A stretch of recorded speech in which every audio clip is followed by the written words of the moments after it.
ikut rukun kifayah, yang kedua pahami betul situasi di lingkungan. Jadi saya tidak tahu angka sebesar itu harus disiapkan ketika ada keluarga yang meninggal di Bali.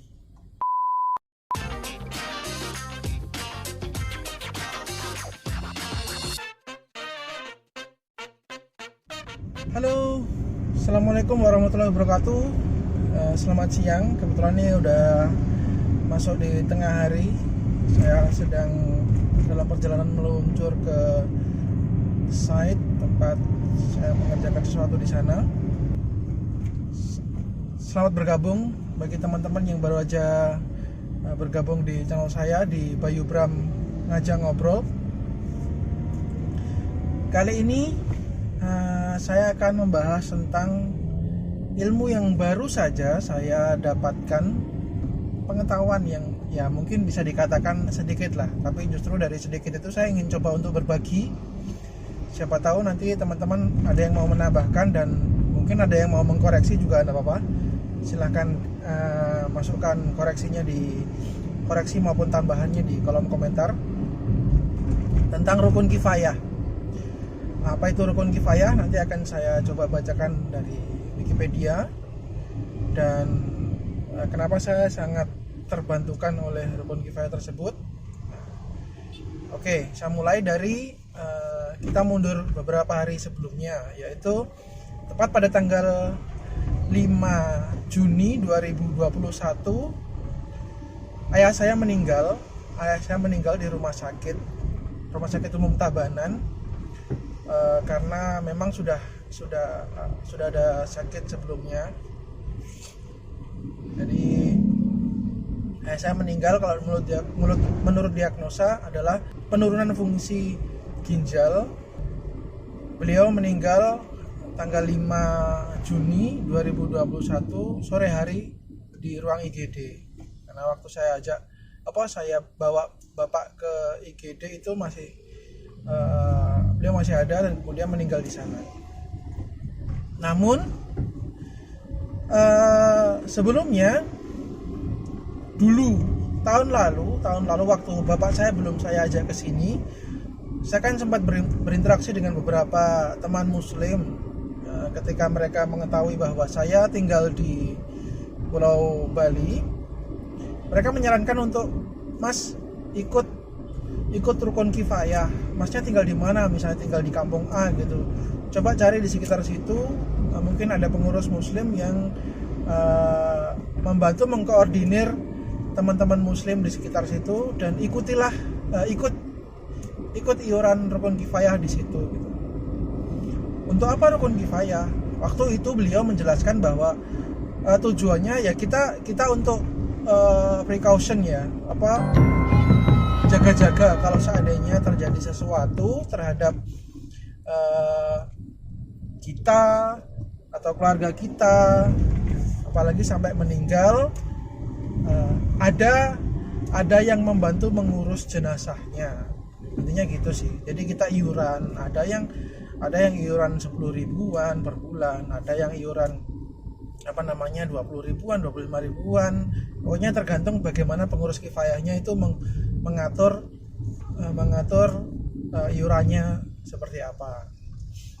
Nah, salah satu keutamaan rukun kifayah adalah ketika kita mengikuti rukun kifayah di tempat tersebut, nanti ketika ada yang meninggal, kita tidak perlu lagi dibebani oleh biaya-biaya entah itu ambulan untuk menjemput jenazah atau persiapan tanah makamnya, terus penyucian jenazahnya dan lain sebagainya. Waktu itu saya berpikir bahwa saya di Pulau Bali tidak lama, cuman sekedar pengen mencoba untuk mencari peruntungan, dan kemudian saya tetap kembali ke Jawa. Cuman cerita berubah ketika tahun lalu pandemi mulai masuk ke Indonesia. Jadi background keluarga saya adalah bapak saya tinggal sendirian di rumah, ibu saya sudah meninggal tahun 2000 2016 awal 2016. Sejak 2016 bapak saya tinggal di rumah sendirian. Sempat beberapa kali saya ajak ke Denpasar waktu itu, tapi beliau lebih memilih untuk tinggal di kampung halamannya di Cepu, di Jawa Tengah. Sudah saya coba, saya rayu dan berkali-kali, tetap beliaunya tidak mau. Kebetulan pada waktu tahun lalu Corona masuk ke Indonesia, saya jemput bapak saya karena waktu itu saya sempat dengar. Jadi sebelum ada keputusan pembatasan wilayah untuk isolasi dan sebagainya atau apalah istilahnya itu, waktu itu belum ada istilah PSBB atau isolasi atau karantina, masih belum diputuskan keputusannya apa. Jadi saya sudah berpikir bahwa ini kalau saya biarkan bapak saya di rumah, dan kalau nanti memang terjadi pengambilan keputusan pemerintah bahwa isolasi atau karantina terjadi, saya tidak bisa lebaran bersama bapak saya, dan bapak saya akan sendirian. Jadi akhirnya saya pulang, saya berikan gambaran tentang corona itu seperti apa, dan keputusan pemerintah seperti apa, dan sebaiknya seperti apa. Bapak saya paksa untuk ikut ke Bali, karena kebetulan waktu itu saya masih ada kerjaan di Bali. Saya ajaklah bapak ke Bali, dan saya masih belum berpikir bahwa nanti suatu saat terjadi apa-apa di sini dengan bapak saya. Jadi saya masih berpikir lurus-lurus saja bahwa nanti kalau misalnya corona sudah selesai, kita pulang ke Cepu, kita hidup seperti biasa. Kita hidup, bapak tinggal di Cepu, saya mungkin pada saat menunggu pekerjaan ya saya nemani bapak di Cepu gitu. Tadinya pikiran saya seperti itu. Ternyata selama corona berlangsung, kita tidak bisa kemana-mana. Saya tidak, lebaran pertama tahun 2019 saya tidak bisa pulang ke Cepu, dan memang itu sudah rencana kita awal, kita tidak pulang ke Cepu. Kemudian bulan Desember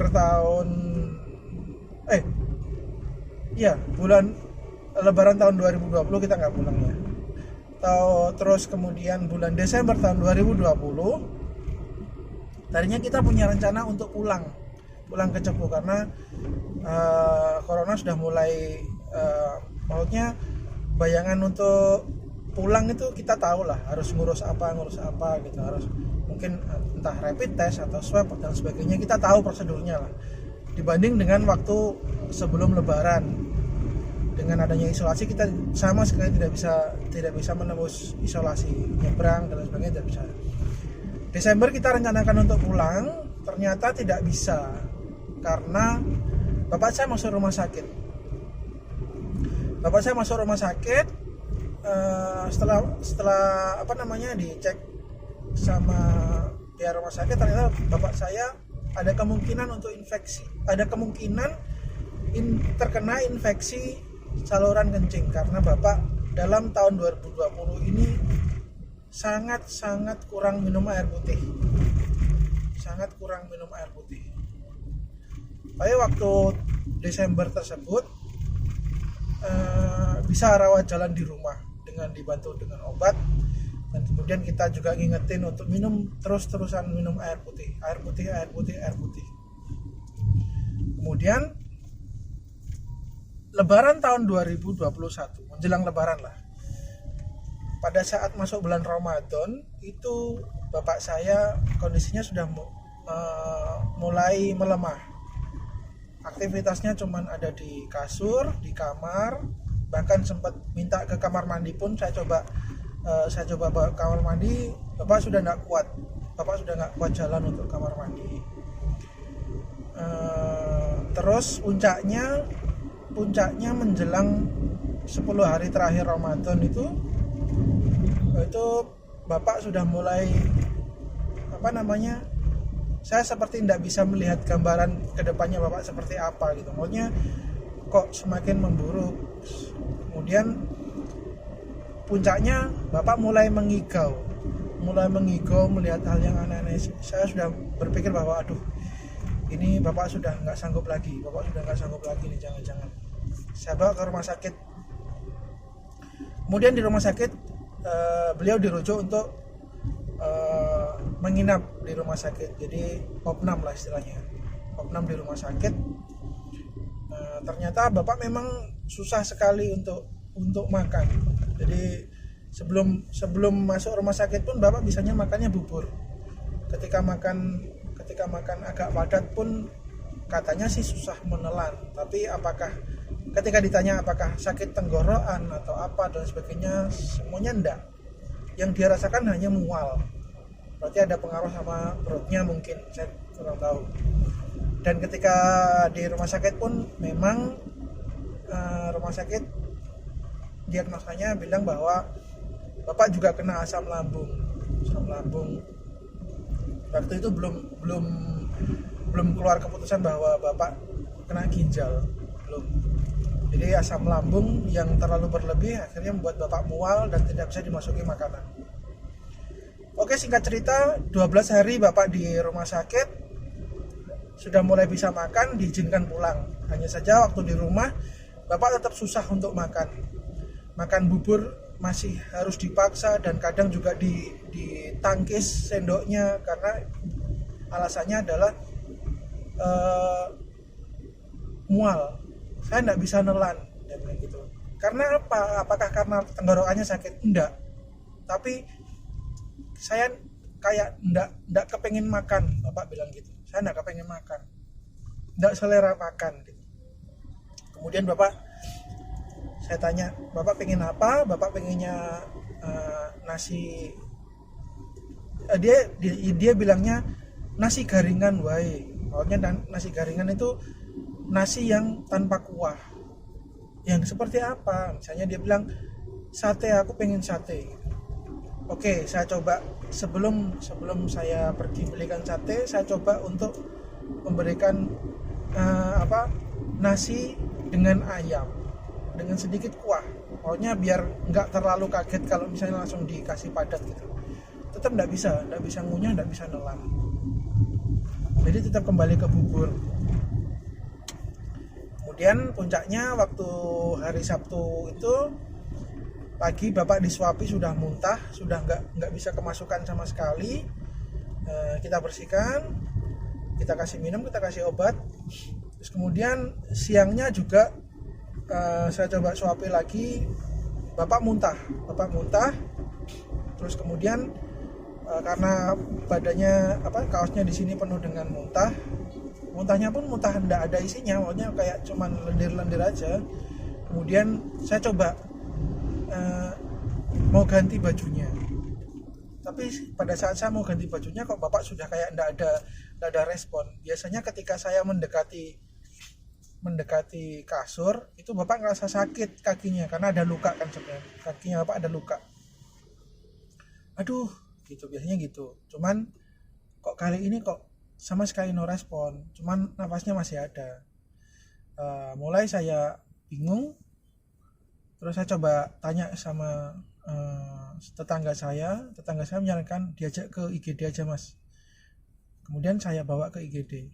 Ketika di IGD baru juga masuk, terus kemudian dicek, bapak saya sudah tidak ada. Jadi bapak meninggal di IGD. Nah, itu singkat cerita dari, ya mungkin ceritanya agak panjang ya. Itu cerita dari bapak saya meninggalnya seperti apa. Kita flashback lagi, mundur ke belakang. Pada saat kita diberi masukan oleh beberapa teman yang tinggal di Bali, baik itu Muslim maupun Hindu, yang memberi sedikit gambaran bahwa budaya dan agama Hindu, budaya orang Bali dan agama Hindu itu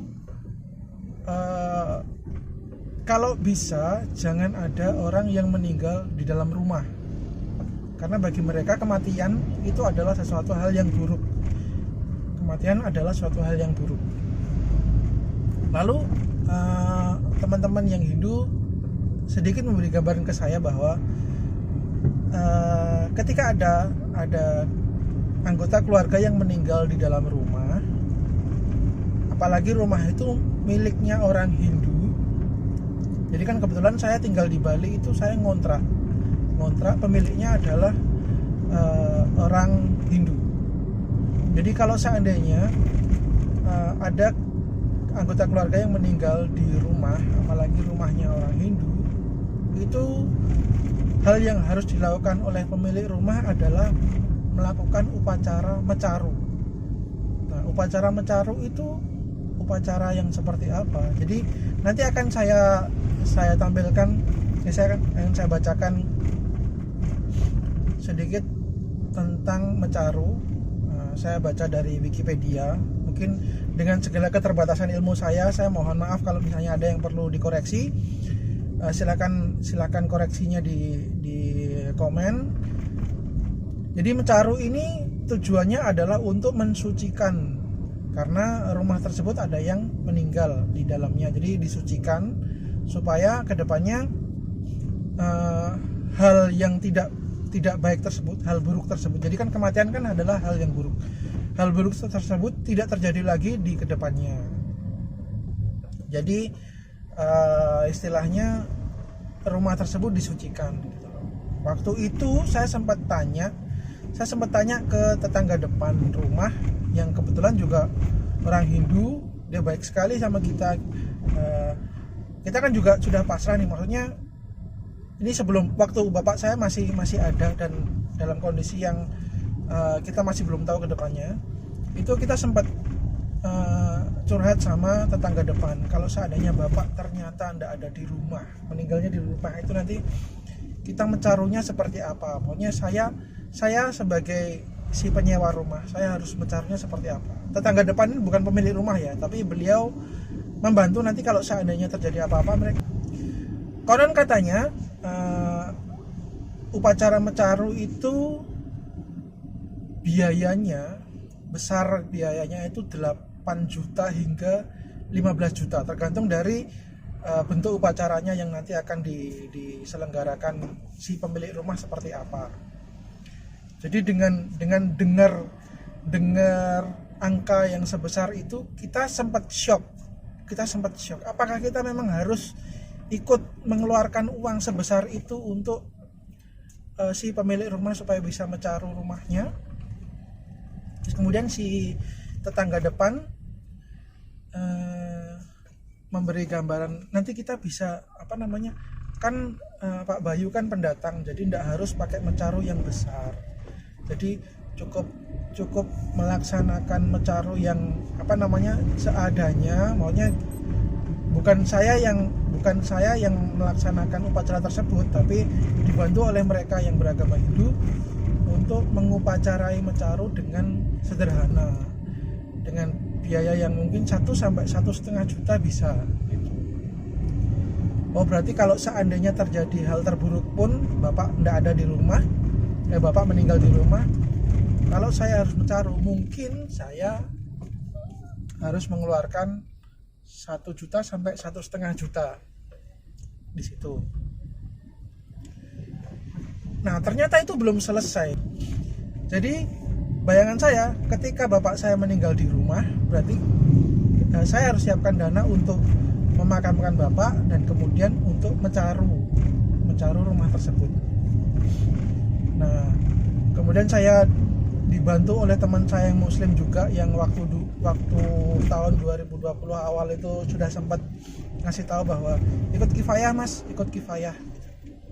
Saya coba kontak ke sana. Saya tanya, Pak, bapak saya seperti ini gitu. Waduh, Mas Bayu sudah ikut kifayah belum? Gitu. Kalau belum ikut kifayah, nanti bapak siapa yang bantu ngurus jenazahnya? Karena Muslim di Bali kan masuk minoritas, jadi kita harus merapat ke salah satu perkumpulan Muslim juga supaya kita bisa saling bantu. Kebetulan saya belum ikut kifayah waktu itu. Aduh, gimana ya? Gini deh, kalau seandainya terjadi apa-apa, Mas Bayu telepon saya biar saya bantu nguruskan gitu. Ternyata bapak meninggal di rumah sakit. Kemudian saya menghubungi teman saya tadi, Pak, bapak meninggal di rumah sakit. Oke, kita jemput pakai ambulan. Jadi ambulan yang datang adalah ambulan kifayah warga Dalung. Dulu saya tempat tinggal di Dalung soalnya. Jadi beliau bantu saya untuk mengurus jenazah bapak. Istilahnya dengan bantuan warga Muslim di Dalung. Jadi saya Bapak dijemput pakai ambulan, kemudian diistirahatkan dulu di masjid di Dalung, kemudian dimandikan malam harinya, dikafani, disolati, dan kemudian disiapkan makam untuk bapak saya.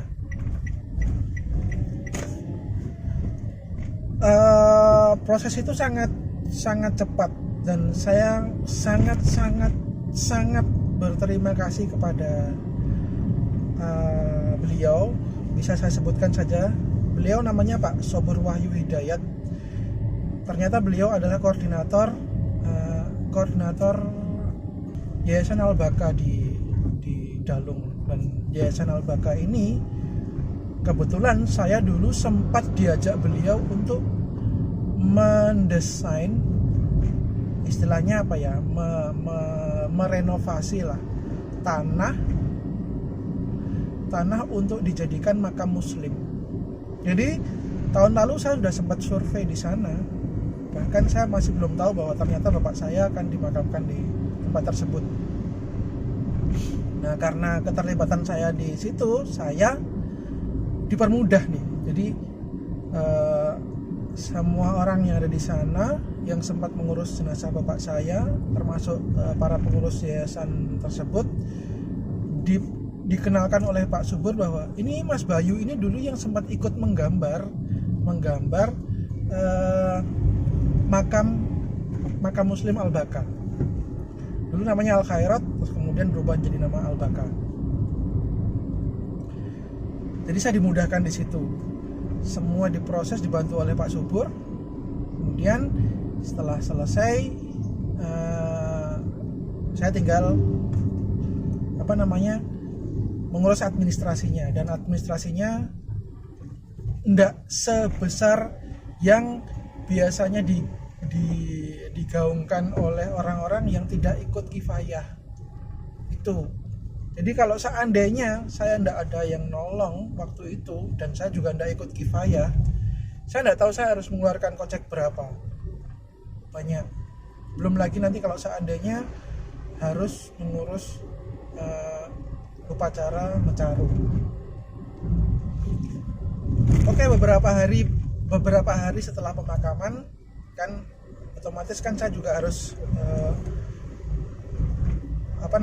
mengupdate berita ke pengurus lingkungan lah istilahnya. Dibantu oleh tetangga saya melaporkan ke pengurus lingkungan bahwa bapaknya Mas Bayu meninggal. Ditanya meninggalnya di mana, di rumah sakit. Wah, untungnya meninggal di rumah sakit gitu, bilangnya gitu, untungnya meninggal di rumah sakit tuh. Terus memangnya kalau meninggal di rumah mencarunya sampai berapa gitu. Ternyata ada informasi baru bahwa yang kemarin saya sempat dengar bahwa kalau seandainya bapak meninggal di rumah dan saya harus mencarunya dibantu oleh tetangga depan rumah saya cukup mengeluarkan 1 juta sampai 1,5 juta untuk mencaru rumah tersebut. Ternyata tidak sampai di situ. Kalau kamu membawa jenazah dari rumah sampai keluar, istilahnya dibawa ke pemakaman atau dimandikan atau diurus ke masjid dan sebagainya, otomatis kan keluar dari rumah tuh. Dari rumah kita melewati beberapa tanah, melewati perempatan, melewati pura. Tempat-tempat tersebut nanti akan meminta dana untuk mencaru. Jadi seadanya di sebelah rumah itu ada tanahnya milik Bapak A. Dia ngerasa, waduh, kok tanahku dilewati jenazah. Dia minta dana untuk mencaru. Ada yang 300, mungkin 300, 500, atau mungkin ada yang minta lebih. Yang pertama itu, yang kedua perempatan. Kalau misalnya di situ melewati 2 pura pertama juga harus dimencaru, pura kedua juga harus dimencaru, dan kemungkinan di atas 10 juta. Jadi kalau seandainya kondisi terburuk kemarin Bapak meninggal di rumah, pertama yang harus saya siapkan adalah dana untuk mengurus jenazah bapak saya. Jadi dimakamkan di mana, karena saya nggak ikut kifayah ya.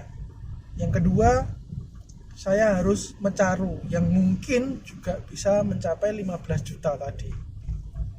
Jadi saya tidak tahu angka sebesar itu harus disiapkan ketika ada keluarga yang meninggal di Bali. Nah, ini mungkin informasi yang baru bagi teman-teman yang baru akan berencana untuk tinggal di Bali atau tinggal di tempat-tempat lain, ada di daerah-daerah lainnya yang mungkin juga ada peraturan-peraturan yang seperti itu, peraturan budaya ya. Jadi itu juga harus kita hormati. Jadi saya sangat menghormati peraturan-peraturan tersebut. Jadi saya tidak bermaksud untuk menyalahkan ini, menyalahkan itu, tidak ada yang salah di sini. Jadi mungkin juga bagi teman-teman yang ingin menambahkan atau mengkoreksi dari cerita yang sempat saya ceritakan tadi, silahkan. Saya sangat terbuka bagi teman-teman yang ingin menambahkan cerita saya tadi, menambahkan atau mengkoreksi ya. Jadi intinya adalah yang pertama yang bagi kita para pendatang, yang bukan warga asli daerah tersebut, pertama yang harus kita lakukan adalah cari kelompok muslim di daerah tersebut. Jadi kayak misalnya saya mendekatkan diri ke yayasan atau kelompok muslim di daerah tersebut dan ikut rukun kifayah. Rukun kifayah itu akan sangat membantu kita untuk mengurus jenazah ketika terjadi sesuatu dengan keluarga kita. Yang pertama itu. Yang kedua, pahami betul aturan budaya daerah yang kamu tinggali. Persiapkan dengan matang seandainya hal buruk benar-benar terjadi dan sejauh mana yang harus kamu spendkan uang untuk itu. Jadi persiapan ini dalam artian persiapan informasi maupun persiapan finansial. Jujur waktu kemarin Bapak dalam kondisi drop, saya sudah mencoba mempersiapkan sebatas yang saya mampu tanpa ada pengetahuan tentang mencaru di sepanjang perjalanan jenazah itu. Yang saya tahu adalah mencaru di rumah. Kalau itu terjadi, saya cuman menyiapkan 1,5 sampai 2 juta untuk mencaru di rumah. Bayangkan kalau misalnya Banjar dan Pura minta di beberapa titik itu diupacarai mencaru, lebih dari 15 juta harus saya cari lagi.